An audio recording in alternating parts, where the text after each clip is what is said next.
ഇത് ഒരു നൃത്തമാത്രമല്ല, ഇത് ഒരു വിശ്വാസമാണ്. ഇത് ഒരു ദൈവത്തിന്റെ അവതാരമാണ്. വടക്കൻ കേരളത്തിലെ ചില ഗ്രാമങ്ങളിൽ ഓരോ വർഷവും നടക്കുന്ന ഒരു അത്ഭുതമാണ് തെയ്യം. സാധാരണ ഒരു മനുഷ്യൻ മണിക്കൂറുകൾ നീളുന്ന തയ്യാറെടുപ്പുകൾക്ക് ശേഷം ദൈവമായി മാറുന്നു.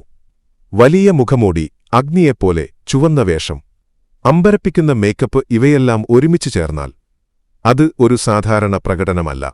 ആ നിമിഷത്തിൽ ആളുകൾ വിശ്വസിക്കുന്നത് അവൻ ദൈവം തന്നെയാണ് എന്ന്. ജനങ്ങൾ അവന്റെ മുന്നിൽ നമിക്കുന്നു, പ്രശ്നങ്ങൾ പറയുന്നു, ആശ്വാസം തേടുന്നു. അതിശയകരമായ കാര്യം, ആ സമയത്ത് ആ വ്യക്തി പറയുന്ന വാക്കുകൾ പലപ്പോഴും സത്യമായി മാറുന്നു എന്നാണ് വിശ്വാസം. അഗ്നിയിലൂടെ നടക്കുകയും തീപ്പൊള്ളലുകൾ പോലും ബാധിക്കാത്തതുപോലെ തോന്നുകയും ചെയ്യുന്നത്.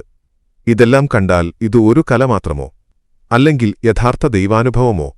ശാസ്ത്രം ഇതിനെ വിശദീകരിക്കാൻ ശ്രമിക്കുന്നു, പക്ഷേ വിശ്വാസം അതിനെ വേറൊരു തലത്തിലേക്ക് കൊണ്ടുപോകുന്നു. തെയ്യം ഇത് ഒരു നൃത്തമല്ല, ഒരു സംസ്കാരവും ഒരു ആത്മീയ അനുഭവവുമാണ്.